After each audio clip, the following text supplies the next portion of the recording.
Hello everyone. उम्मीद करता हूँ कि आप सब बढ़िया होंगे। आज की जो बुक है, बुक का नाम है गोदान बाय मुंशी प्रेमचंद। पब्लिश हुई थी 1936 में। एक हिंदी साहित्य की नॉवल है। विकास दिव्यकीर्ति सर की रिकमेंडेशन से मैंने पढ़ी थी ये बुक। और टू बी वेरी ऑनेस्ट, तुम्हें इस बुक के बारे में बताना चाहूँ तो I have been reading Russian literature for a long period of time, but believe me, this is one of the finest read I have ever read. तुम ये इमेजिन नहीं कर सकते हो कि इसमें किस तरह से हर इमोशंस को कितने अच्छे से दिखाया गया है। क्योंकि कई चीज़ें कई बुक्स में ना बहुत ज़्यादा कॉम्प्लिकेटेड कर देते हैं, but in this book there was a connection between everything, the minute details in socio economical realities and एक जो एक तुम्हारा इन्वायरमेंट होता है उसमें कैसे चीज़ें फेस करता है इंसान, द डिफरेंस बिटवीन गरीब और अमीर में किस तरह से वो कितनी हार्डशिप्स होती हैं। तो बहुत प्यारी तरीके से इस बुक में बहुत अच्छे से एक्सप्लेन किया हुआ है। एक चीज़ और जिन्हें प्रॉब्लम रहती है कि मैं थोड़ा शुरुआत में एक्स्ट्रा बता देता हूँ, तो फॉर योर इन्फॉर्मेशन, ये मेरा तरीका है बुक पढ़ने का। मैं पहले बुक मैं सिर्फ बुक इस वजह से नहीं पढ़ता हूँ कि हाँ मुझे सिर्फ पढ़नी है। इट्स जस्ट कि मुझे थोड़ा बुक के बारे में जानना अच्छा लगता है। मैं उसके बारे में उसका जो परसेप्शन है बुक का, या मैं किस तरह से उसे चीज़ को ग्रैब कर रहा हूँ, वो चीज़ मुझे बताना अच्छा लगता है। अगर तुम्हें वो चीज़ अच्छी नहीं लगती तुम स्किप कर सकते हो। सो हाँ, जब बुक के रिव्यू पर आते हैं, सो बुक का रिव्यू ये है कि वो मैं तुम्हें दे दिया 1.5 मिनट के अंदर, but for me it's a 10 on 10 read. It's a highly emotional read. अगर तुम जेन्युइनली एक अच्छे रीडर हो, आई डोंट डिस्टिंग्विश, बट अगर तुमने बहुत किताबें पढ़ी हैं तुम्हें समझ में आएगा कि जो कि माइन्यूट डिटेल्स हैं इस बुक में वो बड़ी ही प्यारी तरीके से लिखी हुई हैं। सो समरी, सो बेसिकली जो बुक है, बुक स्टार्ट होती है, जो हमारा मेन कैरेक्टर है और इसकी होरी महेतो उसका नाम है, जो कि गरीब फार्मर है। बट वो उसका एक ड्रीम होता है कि उसे एक गाय खरीदनी है। तो जो होरी है, होरी के परिवार में उसकी वाइफ है, उसका बेटा है। वाइफ का नाम है धनिया और बेटे का नाम है गोबर। गोबर बहुत गोबर करेगा, अभी तुम आगे देखना। ये है कि जो उसकी फैमिली है वो उसके ड्रीम को कहीं ना कहीं सपोर्ट करती है, इंस्पाइट ऑफ द फैक्ट कि उसके पास पैसे नहीं होते हैं और वो गरीब होता है। तो ये है होरी का स्ट्रगल। तुम्हें एक चीज़ और बताता हूँ, दूसरी ही तरफ अलग कहानी चल रही है। राय साहब, मेहता, प्रोफेसर मेहता, ये सब जो तुम बुक पढ़ोगे, जो कि मैं तुम चाहता हूँ कि तुम पढ़ो, आई एम नॉट कि मैं तुम्हें सारी की सारी चीज़ें रिवील नहीं करूँगा। जो एक ये जो दूसरा पार्ट है, ये स्ट्रगल है, इनका स्ट्रगल अलग है। रायचंद को ज़मीन, टैक्सेस, इन सब चीज़ों के ऊपर वो परेशान है। बट यहाँ होरी अपनी एक छोटा सा सपना जो कि दूसरे इंसान के लिए खेल है, उसे पाने के लिए पूरी मेहनत कर रहा है। सो या कमिंग टू द स्टोरी, तो होरी का जो दोस्त है भोला, अभी दोनों मिलके किसी तरह अरेंज करते हैं पैसे। रायचंद के पास जाते हैं, वहाँ पे कुछ चीज़ें मांगते हैं। सो वो कुछ चीज़ें इन्हें ऑफ़र करता है। अब ऐसे ही किसी तरह इन स्ट्रगल्स के बाद होरी फाइनली अपनी गाय खरीद लेता है। और गाय as a sense of respect मानी जाती है गांव में। अगर तुम्हें नहीं पता है इस चीज़ के बारे में, तो अगर तुम कभी गांव में रहे हो तुम्हें पता लगेगा कि जो गाय है वो sense of kind of respect के लिए मानी जाती है। तो ऐसे ही चलते चलते उसके थोड़ा टाइम से ही चलता है, बट जब कर्जा पड़ जाता है, क्योंकि उसकी इतनी अच्छी अर्निंग नहीं थी, तो अब जो उनका बेटा है होरी का, गोबर, ये साला बहुत रुड गोबर करता है। अब कैसे, जो भोला की बेटी है चुनजनिया, जो कि एक विडो है, अब ये एक कांड कर देता है।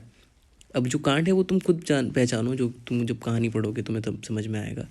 सो अब भोला जो है, भोला कहीं ना कहीं उस कांड की गलती सारी की सारी अपनी बेटी पे गिर देता है। बट होरी उस कांड की जो उसका जो बेटा इन्वॉल्व था उसमें कहीं ना कहीं वो एक्सेप्टेंस कर लेता है कि हाँ चलो ठीक है। बट भोला नहीं करता है। भोला ऐसे ही करते करते, क्योंकि भोला ने भी कुछ पैसे दे रखे थे होरी को उसकी गाय खरीदने में, तो वो आता है कि अपना मुझे मेरा पैसा, ब्याज, वो सब चाहिए। और ये चीज़ है कि अगर तुम्हें इस चीज़ से छुटकारा पाना है, तो तुम पहले मुझे अपने उसके जो 2 बैल थे तुम वो दे दो मुझे। तो उसकी बीवी कहती है धनिया कि अगर तुम ये भी दे दोगे तो तुम्हें खुद वो मेहनत करनी पड़ेगी या वो चीज़ें लाइक तुम्हें खुद एक्सपीरियंस करनी पड़ेगी जो कि तुम्हारे बैल कर रहे हैं।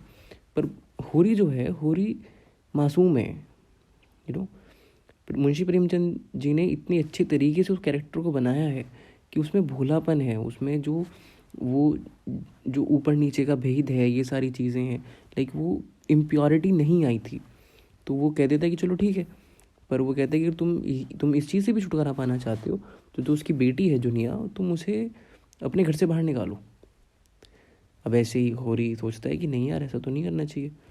तो ये सारी चीज़ें चलते चलते जो कहानी की थीम है, गाय, उसका ड्रीम, गाय की डेथ हो जाती है और गाय को जहर दिया जाता है, वो भी उसी के गांव वालों ने।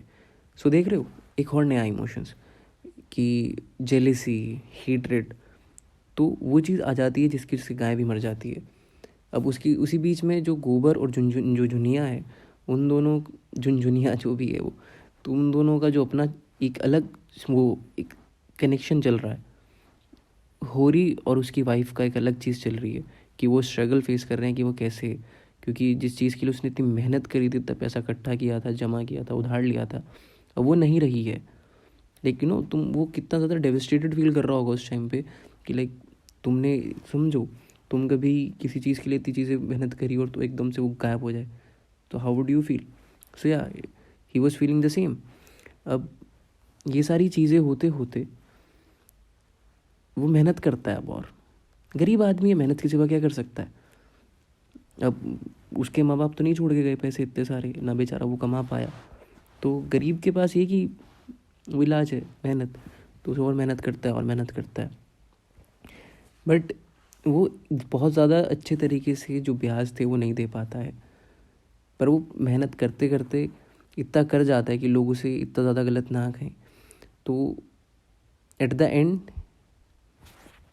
एंड होरी उस विशियस साइकिल में फंस जाता है, लाइक डेब्ट की, एक्सप्लॉयटेशन की, सोशल प्रेशर्स की, ये सारी चीज़ों के बीच में फंस जाता है और ये कहानी ही रिवॉल्व करती रहती है। और इसका एंड थोड़ा इमोशनल है, तुम वो खुद पढ़ना। लाइक मैं वो नहीं करना चाहता हूँ, डिस्क्लेमर नहीं देना चाहता हूँ तुम्हें, या वो स्पॉइलर नहीं देना चाहता हूँ। तो बेसिकली 8 मिनट की वीडियो हो गई है, बस तुम्हें 1 मिनट में बता देता हूँ कि जिसके की पॉइंट्स हैं।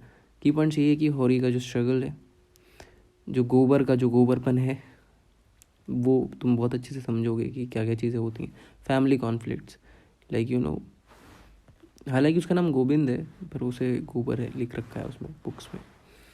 सो अब जो कि एक और सबसे इम्पॉर्टेंट पॉइंट था कि social and economically inequality, like caste discrimination, gender inequality, like जब भोला अपनी बेटी को ना मतलब लड़के को ना दोषी ठहराकर अपनी बेटी को दोषी ठहराता है, ये सारी चीज़ें, लाइक पॉवर्टी, ये सारी की सारी चीज़ें इसकी बुक थीम है। और सबसे बड़ी जो मेरी फेवरेट थीम थी वो थी कि लाइक जो एक्सप्लोटेशन थी पुअर की, वो इतने अच्छे से डिस्क्राइब करी हुई है कि तुम्हें समझ में आएगा कि तुम जब एक एक पेज पढ़ोगे तो यू विल फील कि हाँ, चीज़ें कितनी ज़्यादा बुरी हैं इस अभी भी, लाइक 1934 में भी है और अभी भी ये चीज़ें आज भी है, लाइक सिमिलैरिटी। हाँ, तो like sacrifice and duty, class and caste struggle, women empowerment. So it's a good tale of human endurance. Like तुम एक ह्यूमन के परसेप्शन से, like rural life, urban life के सारी चीज़ें, कॉम्प्लेक्सिटी जो है एक गरीब की, वो बहुत अच्छे से एक्सप्लेन करी हुई है। सो या it is a good read और मुझे तो बहुत अच्छी लगी है। अब तुम्हारे ऊपर है कि तुम्हें वो कैसी लगेगी। So it is worth to give it a try. या थैंक यू।